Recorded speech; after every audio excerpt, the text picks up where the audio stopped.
You're listening to the Colchester Briefing Show podcast on Anchor FM.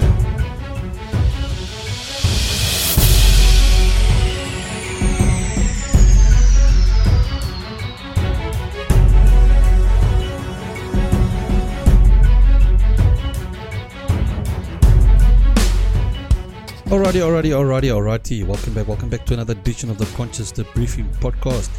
It is Saturday afternoon, 2 o'clock, the 24th of August. I am Jason Ben and I'll be your host for today's podcast. Yes, as you can see there on my heading, I'm inviting Klipkop. Klipkop is a well-known YouTuber who likes to also, like me and everybody else out there who likes to do political views, videos, and my podcast. But today's podcast is gonna be on secession and self-determination. And we know a little bit about secession, and we know that there is little communities in South Africa. One of them is Orania. They've been around for this, since the early 90s. Boshoff, who was it now? It was Karel Boshoff is the founder of Orania. Currently now his son Wynand Boshoff is the president of Orania. What's interesting to know that Orania, in the secession that they've started, they've got like over 200 businesses already established in this time period since the 90s. Very fascinating. 200 businesses already well established. Yes, their population is only 1,500, more or less.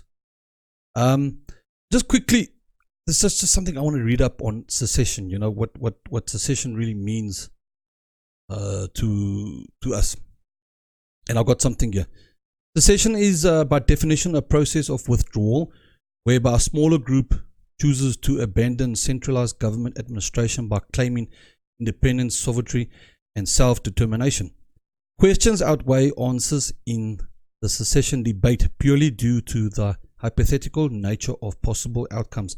Let it be known that the road to independence, self-governance, and liberty is paved with bloodshed. National governments will do anything in their power to prohibit a successful secession. If you have any doubt about this, take a look at South Sudan. The African country managed to gain independence in 2011, but at what cost? On 9 July 2011, South Sudan became the 54th independent country in Africa. But the cost of independence comes with a hefty price tag. An estimated 300,000 people were killed in what has been described as the most brutal civil war in Africa in recent times. While South Sudan may not be best example globally and historically, other groups attempting to succeed from their countries have been met with bullets and batons. And let's not forget the South African border war, which involved Namibia and the pursuit of for independence. In order to understand secessionist movements within South Africa context, we need to look at fundamental reasoning behind the push for individualism. So, why am I looking into secession? Good question. I know. I think a word we can use to describe this is heartful. I think all of us are heartful. We don't know the way forward. We don't know if there's going to be a future. I don't know. Guys, is this the way forward? Can self-determination really work? Good question. It's working for Orania. And in this podcast, I'm inviting Klipkop over. We're going to discuss a little bit about USAF Zuidland. Now, Klipkop did a video on USAF when he went onto the internet site and he registered with him. There was a couple of money. I'm going to share that link to you. Watch that video. Yes, when he made his video, it seemed a bit dodgy. Even now, when I watched it, was a couple of nights ago, I watched it. I thought myself, it looks dodgy. I thought, let me go into it. Let me do some research quickly and find out what USAF is about. So, join me with this podcast. I'm going to call Klipkop on the line now. And we're going to go in depth into what USAF Zuidland is about. Sure, yes, skepticism will always be there, and I'm still skeptical. And even last year, when I watched the video with Willem Petzer about crime-free Orania, when I watched the video, I thought, cool, it looks wonderful, spectacular, alles fantastic. But when you go in depth, and then you start asking questions like, what culture is there? What religion is there? And everyone's calling Orania racist and this and that. It's not about that. It's about individual, what me and you want. Sure, I got friends. I got other friends on the race card. I don't just have white friends. I've got black friends. I've got colored friends. If I want to start a community, a secession community, self-determination, like we like to call it, then I want to have those people also come with me. I want to have my friends come with me into this new community. So, okay, let me get into it. It's gonna seem a bit skeptical, but this is the first podcast of many. This will be, I'm gonna call this my episode 1 into my secession podcasts. I don't know. I'm not quite sure what podcast I'm gonna have in the future, but I want to get. Maybe I want to get some guests from USAF. Maybe I want to get somebody from Orania. I did send somebody in Orania email. I'm still waiting for a response. And then we take it from there. So let's get into it. Let's research and dig into what USAF Zuidland is. Aware, Klipkop? Are you there, my brother? Jason. Lekker, my man. Lekker. Always good, my man. I'm so happy to have you on my show, eh? I watch a lot of your YouTube videos. And I picked you up on Ronaldo when you always used to chat with Ronaldo and that, and I said, nah, man, let me go in and check this Okies videos. And you know what, your content is awesome. You got great content, eh? Klipkop? Yeah, the connection isn't so lekker. I missed a bit of that. You said you picked me up on Ronaldo's channel. I picked you up on Ronaldo's channel. Yeah. I saw you in his feed, yeah. And then I clicked on your channel one day and I said, this man's content is great. He's got great content. I smoke his content. Well, I give Ronaldo a lot of cuck, you know, but he knows I do it for a reason, and you took the bait perfectly, because like I'm always second guessing Ronaldo, and then that is when people come click on my name and actually see that this guy has a channel and gets introduced to my content. So I'm like piggybacking off him. Thank you, Ronaldo, but it's a love-hate relationship. No, but he's alright. I mean, I smoke watching his videos too. I've also been subscribed to him for probably about a year now. And it's alright. His content is not too bad. It's alright. It's good stuff that he speaks about. My first introduction to him was with the Black Monday protests. Yeah. And he was like still super lefty back in those days. And he had this stereotypical Afriforum people are like this. They wear two-tone shirts and veldskoene and that type of mentality. And slowly we worked at him. And eventually it seems like the guy's come around now. No, he has come around here. Looks like he's leaning a little bit, because I mean, I saw him do 2 political compass tests. His first one was left, and then the second video was where he's leaning a little bit more to the right. Yeah. So I come biggie by. Yeah, he's growing a pair of balls. Hundreds. Dude, I'm going to give the floor to you. Quick introduction, quickly, what you about to the listeners out there. Klipkop is just like a regular oak, like everybody else. The reason my name is Klipkop is just to put it out there that I'm not this intelligent intellectual debater. I'm just a regular oak. I smoke a braai, I drink beer, you know. And a situation arose that like I had a lot of free time on my hands, and I like delved into YouTube a lot, and there's only so much content you can watch, and eventually I got introduced to politics. Yes. And specifically with the Black Monday protests. Now, Ronaldo was talking a lot of cuck about Afriforum. Yeah. And he challenged Aaron's Roots to come on his show. And I thought, I must cut out that little piece of scene, because if I'm going to post Ronaldo's whole live stream to Aaron's Twitter, he's never going to watch it. I must get that 30 seconds and get the essence of it. True. That was my very, very first video, that I cut out that little piece where Ronaldo challenges Aaron's Roots. And eventually, because of that little video I edited, Aaron's did come onto Ronaldo's show. Like now they are. Like he was on Ronaldo's show last night, and he's been there on a few times. But Yes, ever since then, everything has just snowballed. Like I noticed that this is something like I want to do and can do, and you can actually make a difference sitting at home, and you can bring people together. Yeah, you can. Yeah, I think that's the whole reason why I'm doing this podcast as well, and you doing your YouTube videos. It's the same thing. We just want to unlock people's consciousness and show them that, look, guys, there is a bit of hope in South Africa. We just have ons moet net ons koppe by mekaar sit and help each other out. Well, at the time I started, it was the opposite. It was like I was very left. If you go look at my first 2 or 3 videos, Yeah, I was very, very left leaning. yeah, And after I like took the metaphorical term and realized what's happening, my channel turned into like all you lefties that used to watch me or whatever, wake the fuck up, yeah. get some scenes from Parliament and just like to let the people know, listen here, this is the people crying out that there's big problems in South Africa and they are oppressing white people. It's paranoid hysteria. It's actually in our parliament. Yeah, true. I hear what you're saying. Yeah. I mean, check this cuck is going on now with the banning of the flag. Flip it. All of a sudden, the whole South Africa's gone mull again. I want to put it on record. I don't smack the flag. For me, it's a symbol of this union that Britain has pushed us into. That's now it. with all these different cultures all together in this pot, and it is clear now that it is incompatible. We can't get along. Yeah, it's about the principle of banning the flag. I mean, if our government can ban the flag, who knows what's next? What's next that they're going to ban? Slowly but surely deteriorating the culture, the South African culture, and demoralizing everything. I'm sure you'll agree with it, eh? Yes. On the flip side, definitely the flag shouldn't be banned.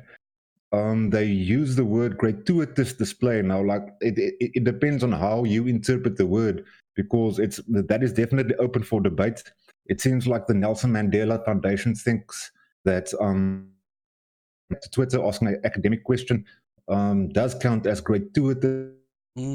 But it is totally ridiculous, and it's similar to what the old apartheid government did to the ANC, and it's similar to what the Nazis did to the Jews. It's true. There's bad things coming, bro. Oh, there is bad things coming. And Oki, everyone's crying on Oki. I mean, that's probably why we're having this podcast, because it seems like more and more people are going that direction, starting the self-determination thingy, the projects. First it was Orania. We know Orania's been in existence since the 90s. And now USAF Zuidland. So that's my first question. My question is, what is USAF? What's it about? I'm actually not in a position to give you an exact answer. I've got their website up on here. I've also got their website. I'm gonna go into, because I'm also using OBS, so I'm gonna go into it. There it is. That's the website. Do you see the link I got there? But you've been on this link before. USAF would be similar to America, and Zuidland would be a state within USAF. Yeah, okay. And the idea is that USAF is a virtual nation. Mm-hmm. And they describe a virtual nation as a country that without land and borders. That's what I thought. Yeah. I mean, after listening to your video, I heard the virtual partner where you can go in and give money, you deposit money and that. So I also thought myself, okay, is it really a virtual land? Until I went onto their Facebook page. And if you check also underneath that USAF web link that I posted their Facebook link too. Mm-hmm. And I'm going to post it on my video too. There it is there. It's actual land that they've bought. I'm not sure why they went in that direction, and how the virtual nation now it has actual land on. They do speak about that the land they do own would be the host country, but they would still be Zuidland. But how will you remain sovereign if you if you have a host nation. Yeah, well, they've bought 1,100 hectares, and there it's on that pictures on that Facebook link that I shared you. They've marked it off. Where can you see it there? I can see it. I've even got it here on Google Maps. Yeah. So there's a whole section that they've marked off. I mean, it's massive. It's massive land that they bought, and they're saying it's actually bigger than Orania. I mean, Orania consists of what, 1,500. Well, if you want to call them citizens, because USAF has more calling it citizens. If you look on their main webpage, join us today. It says registered e-citizens 21,328. But there's also a channel, a radio channel called Radio Zuidland. Zuidland. Yeah, I'm just opening it up here so my viewers can also take a look at it. And there's podcasts on there. And the president of Zuidland is President Brian Dalton and Vice President Rodney Bartman. They have called their town Dalbarton, which is located 15 kilometers away from Veldrift and 26 kilometers away from Aurora. I see on Google Maps the location name is already put in there. Dalbarton, Zuidland. Yeah. Dalbarton, Zuidland, yeah. They have already plotted on Google Maps, yeah.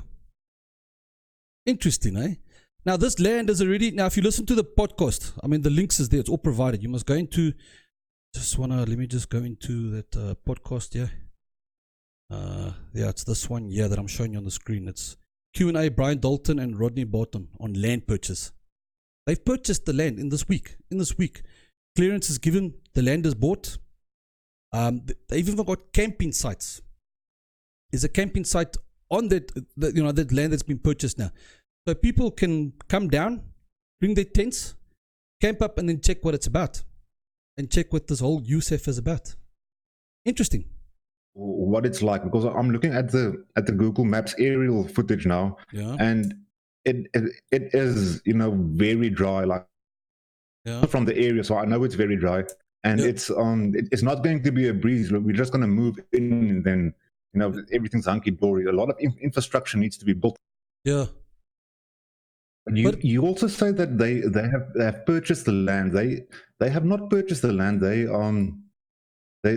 put the offer in, and they are now gathering funds to be able to pay for the land. Well, not according to the podcast that I've listened. According to the podcast that I've listened, and I'll put this link on so that everyone who's listening can actually go and listen to this podcast.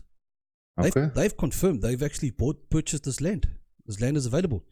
Now which means now they've got the 60-day. They're in this process of the 60-day due diligence period where they have to go out and test the water and see if the land is livable and if they can farm on it. It's full speed ahead, eh? They're even talking about growing aquaponics, growing their own food like your lettuce and that. There's been a lot of deep planning into it. A lot of planning may have went into it, but I would still approach this with big caution, because I'm under a different impression that they do not have the funds, and they still need to get the investors to purchase those plots before they can pay for this property. Oh, okay. Because my next question is that can one buy land or a stand at Zuidland? And apparently yes. And again, into this podcast that they spoke about, there will be stands available. I think they said 2,000 or for 20,000 rand. Your average home in South Africa is what, anything from 500 to 800 square meters. Yeah. So they're giving about 2,000 square meters for 20,000 rand, which if you got money, it's okay. But for those oaks that don't have money, it's a bit high. The thing is, what you get with your 20,000 rand is literally just the piece of land. Just a piece of stand. There is no water. There is electricity supply to the main farmhouse, but the distribution still needs to get in place. There's no sewage. So it's literally just a piece of felt you are buying. That's why I mentioned now that 60-day due diligence that they got to go down and actually see now how they're going to do the plumbing and the water and get the pipes on. And yes. We're gonna talk later about self-determination, a little bit later, not now. But yeah, according to them, it's available. You can actually go down there now and buy land. There's while they were doing this podcast on the Zaid radio, there was people sending WhatsApp messages and saying, I've got the money, where can I deposit? So it's full swing. It's full swing ahead for these people, eh? Well, I see the first 100 unserviced stands is at 20,000 rand. So that's it. And Yeah, that has been sold out. Yeah, it's sold out for now. Yeah, that's what they said. Yeah. And there's the phase 2 is another 100, I think, at 50,000 rand. But these stands are 1,000 squares. The first stands were 2,000 squares. 2,000 squares. I was right. Yeah, 2,000 squares for 20,000 rand. Yeah. So there is smaller stands. I mean, yes. 2,000 square meters. Yeah, that is a bit bigger. I'm used to a normal 500 to 800 square meter. What am I going to do with 2,000 square meters? I own a little house there in Brackenfell, and I think it's 280 squares. Yeah, that's Bicky Klein, eh? It is Bicky Klein, but that's how people live these days. Like, yeah, it's just the way it is. Yeah, true. That's right. This is where I'm bringing you in now, because you did a podcast. You did a video on it. People joining the USAF, and how does one join up? And you've actually did a video on it where you joined joined the site, and you paid money in. You want to go ahead and tell us how people are joining? It is so. You mentioned earlier. Let me just go back to the homepage. If you go to the homepage, it says registered e-citizens, 21,330. Now that number reflects the amount of people that went to the site, put in their registration details, and confirmed their email. That's right, yeah. So it says there is 21,000 registered e-citizens, but I'm putting into question how many people just registered to see what it's all about. It's true. It's true. I hear exactly what you're saying. How many of those people are actually going to go down now and actually see that can this land work? Will it work? Because at the end of the day, I think this is probably part of the reason why they're doing it, and why Orania did it, for the same reason. We don't know what's going to happen to us. We don't know our future. Do we have a future left in this country? And many of us will answer no. I'm also pretty blackballed at the moment. To be honest with you, I'm not sure if this USAF thing will actually come to fruition. I'm not sure if the whole Orania thing will come to fruition. I'm not sure if the ULA will come to fruition. Yeah. But I do feel there is a need to unite these people. But it's almost like you have the Orania camp, and they are doing it this way, and you have the Zuidland camp, and then you have the ULA camp, and everybody says like the other two is wrong, like that won't work because of X, Y, and Z. And I feel we need to unite the groups, if not the leaders of the groups, at least the supporters, you know. Yeah, at least, yeah. But you want to tell us more on your video that you did? I'm also going to put that link in. So for the listeners that I'm going to plug, you don't mind if I plug you in on my description, eh? For sure, bro. Plug me everywhere, guys. I specifically want to plug in the channel that you, or the video that you mentioned, and what you did, and how you subscribed, and what you had to do in it. But you want to just tell us a little bit what you did there? Okay, I registered, and the if you have registered, there a certain available to you that wasn't available if you are not registered. And if you go in, they give you like a big description of what exactly is a virtual nation, and the whole pay app. I got a little bit of a sour taste, because everything seems to be geared towards this whole pay app system, and everything seems to be geared towards eventually paying money. But on the flip side, if you want to start your own country, you need to like have resources, have money to do that. Yeah, of course. Yeah, you need to have that. Yeah. But it's just interesting. It's fascinating because the whole reason why I'm doing this podcast is secession. It's been on the table now for a while, and I think a lot of us South Africans are thinking about secession, but how to go about it. So this is like probably I'm gonna make this episode 1. My next episode, I'm not quite sure yet who I'm gonna speak to, but I think I would like to get maybe this Brian Dalton from USAF and get him on and actually ask him if he will volunteer to come on my show, and ask him how is he doing it and what has he done to make it happen. Interested in it. I want to do some more research in how these communities are developing.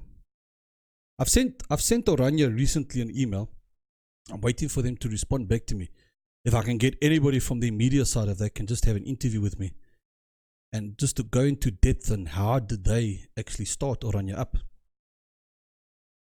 The thing is, Orania at the moment with secession, or at least self-determination, they are the best example, or at least they have achieved the most self-determination out of the non-black groups in South Africa. Yeah. So you can definitely learn a lot from them. They have been going since before 1994. So they have made all the mistakes that we are going to make already. Yeah, true. Because the thing is, these little communities, the big question, that's my next question is, and I know Orania, the culture and religion that they are practicing, it's how would you describe what religion would you think that Orania is practicing at the moment? Well, it's obviously Christianity, but I've actually poked at them a few times, and like I've asked if I am, for example, atheist or agnostic, am I allowed to join Orania? Yeah. And the reply was basically we don't put that much emphasis on that. Our number one priority is that you are an Afrikaner and that your personality, your culture is compatible with ours. Yes. Yeah, 100%.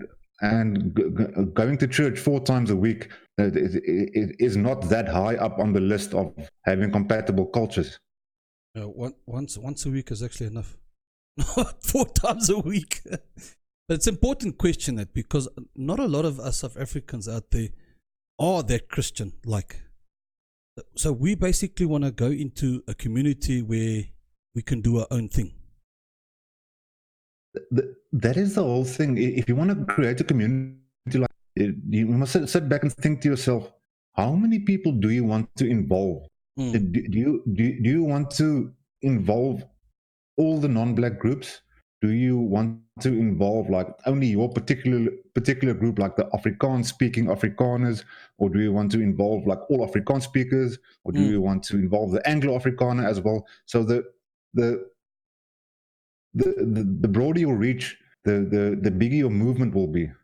It's up to you to decide. Yeah, it's very important because I've recently befriended, I've had a podcast with Impiaki Dlamini, and someone like that I want to bring into my community because why? He's got the communication. He knows people that he can reach out to. Obviously, to start a project like this, you need investors. So somebody like that, like Impiaki, you need him. You need his brains to bring him on board and say, right, Impiaki, can we do this? Can we do this? What can we do? But communities, and I think USAF is probably the same as Orania. They only focusing on the culture, the Afrikaans culture, and that's not going to work. That's not going to work if you want to start something like that. Now here's the catch-22. We are going to have to. I just want to look up the Constitution quickly. Sorry, man. No, go ahead.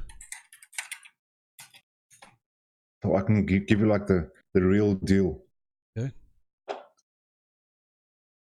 If we look at our Constitution, it does speak about self-determination. I quote, "The rights of the South African people as a whole to self-determination, as manifested in this Constitution, does not preclude, within the framework of this right, recognition of the notion of the right of self-determination of any community sharing a common cultural and language heritage.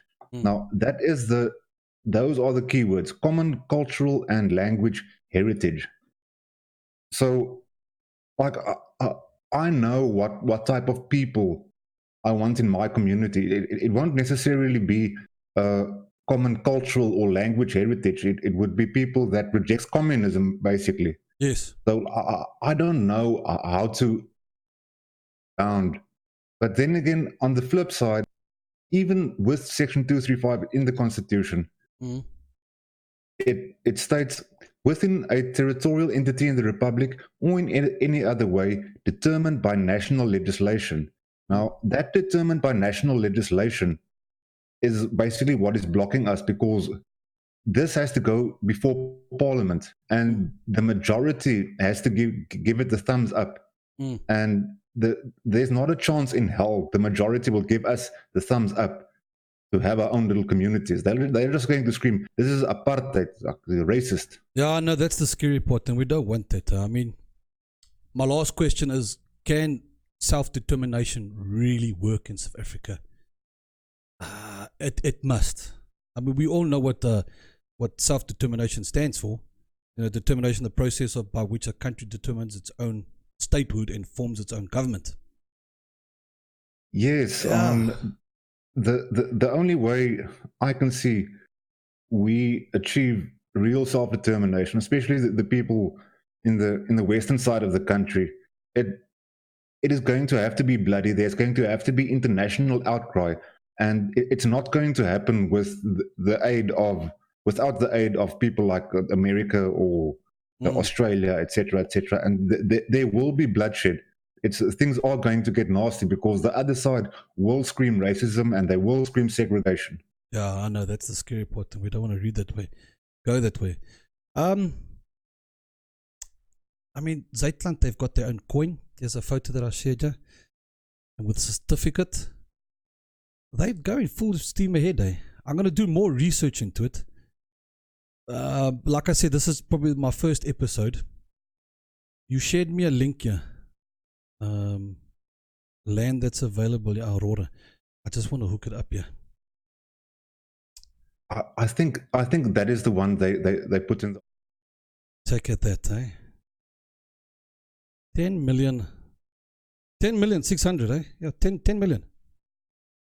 If you can get 10,000, I'm just speaking hypothetically off my head here. If you can get 10,000 people, that's 1,060, So 10,000 people can put down 1,060 rand and buy this land. But that's just a figure. I mean, I don't think you would get 10,000 people straight away to be interested in to buy this land. But I just want to quickly browse through these photos. I mean, there's Impala there, bokkies. It looks like, what is it? Springbokkies there.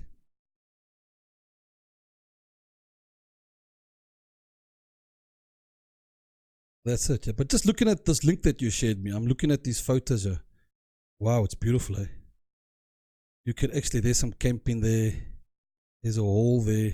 Looks like the people that's living there are hiring it out for weddings and that. It can be done.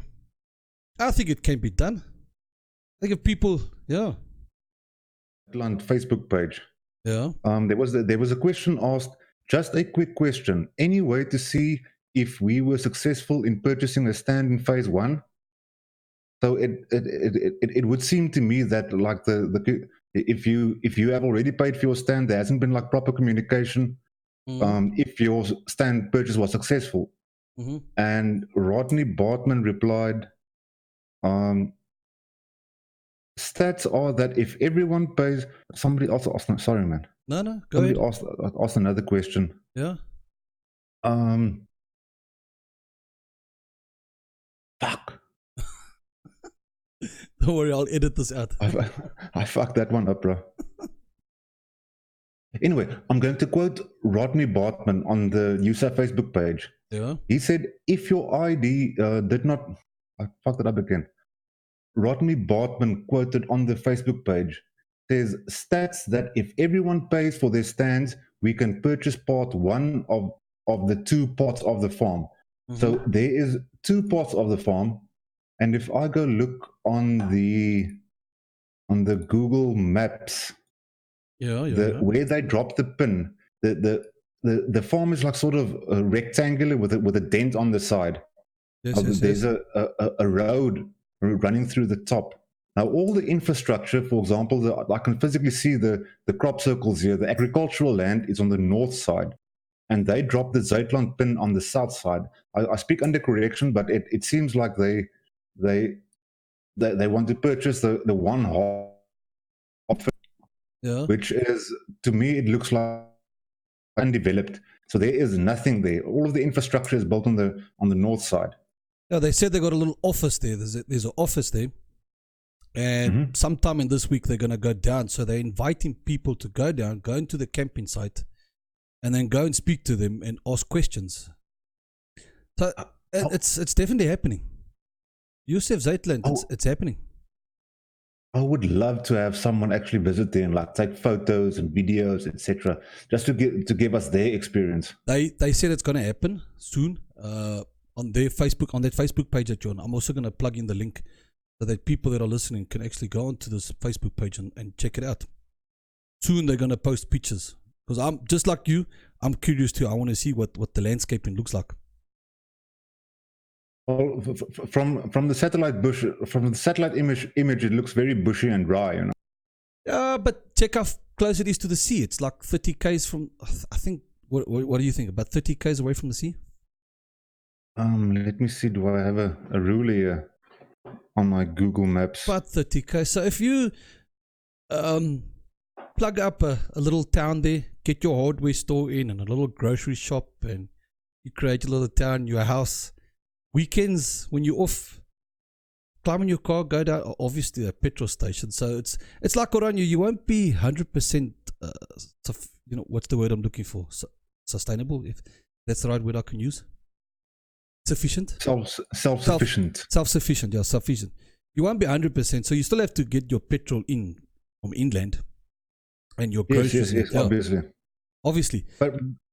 But now, like, how do we distinguish Zuidland from just a vacation resort or caravan park in the rest of South Africa? But I think that's the whole idea. I mean, if you can turn it into that's a little bit of an income. It's an income that you can generate for the town. So get people to come in. I mean, think about it. How many South Africans are actually going to go down? And there's people there on that camping site in that 1,100 hectare that they bought. There's a couple living there at the moment. So they are basically expecting people to come down anytime now. And they're obviously going to charge a small fee. I don't know, well, depending. And that's the income that they can generate for the town itself. Well, for sure that they will have to look at all their ways on how to make money, to build the infrastructure to get the people living there. Yeah. But if everything here is above board and everything goes according to plan, it does sound like a wonderful idea. Yeah. But I'm also very weary. There's a lot that can go wrong. Yeah. Because the process they are doing now, breaking up the farm into stands, like I didn't even know this. I'd only learned what syndicates and syndication means yesterday. Yeah. But it's they are syndicating the farm, and if you look up property syndication on Google, it is one of the biggest ways that people scam money out of it, especially like elderly people. I know, I agree. I mean, it is a catch-22. You put in your faith in these people. You don't really know who they are. Yes. But Zuid Radio, from what I could make out, that station alone, it's an internet radio station. They've been around for the last 3 years. So it tells me that this thing has been taking 3 years to plan. And now, finally, it's happening. So I don't know, but one ceases to amaze me. You don't know for sure until you actually go down yourself and then make your own decision. I'm going to check the cat out of the tree for now. You know, I'm definitely not getting too involved. I am excited about the project. Yeah. But there's just too many red lights at the moment for me to like throw my full weight behind it. Yeah, true. But coming back to self-determination, if this thing all pulls through for them, for the listeners out there that are interested, if you're going to go down there, you know, your expectation must not be that of, hey, Waar's die werk nou? Where's the job now? And where's the house? It's gonna be, and he mentioned it in his podcast, that it's gonna be roll I mower up, roll those sleeves up and actually get stuck in and work, because it's a work in progress. As a community, you got to work with everyone to get this town off from the floor. And I'm sure Orania went through the same process, eh? Yes. If I have it correct, Orania was built for the workers. There's a dam that was built close by, and the housing for those workers have been standing dormant for many years. And the guys who started Orania up decided that this will be an ideal spot, and they purchased that land and did a similar process to what USAF is doing at the moment. They got the town up and running. I'm keen. I'm definitely keen. I'm interested. I'm not interested to go to USAF because of probably of their culture and their religion. But if I was to start something like this, would you join? Klipkop, would you join me? If you can bring me into your confidence, you're not going to steal my money, for sure. Of course, yeah. But like I said again, I'm saying it again, this is my first episode on this. I'm going to do more research. I want to get more people online. And I think you're going to do the same, because I've put a psyche in your kop ingeplant. The thing is, I support USAF, I support Orania, I support the ULA, like everybody that's looking for self-determination. If I could take a guess into the future, more and more of these little cultural communities are going to pop up. The problem we have at the moment is like which culture are you referring to? Because like Orania has their specific culture, and USAF has their specific culture that they define it as, and ULA has their specific culture. Yeah. And even if that is so, the one common denominator that I can see is everybody is tending towards the Western Cape. Yeah, everybody is. Yeah, they are looking forward for the Western Cape. Yeah, you're true. Right, you're 100%. Klipkop, I think we're gonna call it a day. I think we basically covered it, eh? What do you think? I don't know. I'm just here talking cuck, bro. That's the whole idea. We're just talking cuck. Yeah? Basically, we're just making assumptions and just generalizing until I can get the real facts. Get people to listen. I'm going to keep my my eye on Zuidland. I'm going to keep my eye on Orania, as I've always done. Like I'm not actually quite in a position to like really comment on exactly what USAF is all about, because it only has been like less than a week. Yeah, true. That I have been looking into them. But for anybody out there that is thinking about putting actual money towards this project, just be wary, please. Just be cautious. Yeah, no, you're 100% right. Yeah. Yes. Klipkop, don't go. I'm just gonna do my closing, and then I'm gonna cut off, and then we can just chat further. All right, people, thank you very much for listening in. Klipkop, thanks for joining me. I really, really appreciate it. My podcast is available on Google Podcast, Apple Podcast, Pocket Cast. This one is broadcasted on Anchor FM, and I will also put a video up on YouTube. Like I said, this is just one episode, one of many that's to come. More research that needs to be done, and I'm keen. I think self-determination is a thing that can work. Secession as it is, it can work. We just gotta put our heads together. Contact me, leave a message on my Facebook group if you are interested. But let's go ahead. Okay guys, thank you very much. Cheers, bye bye.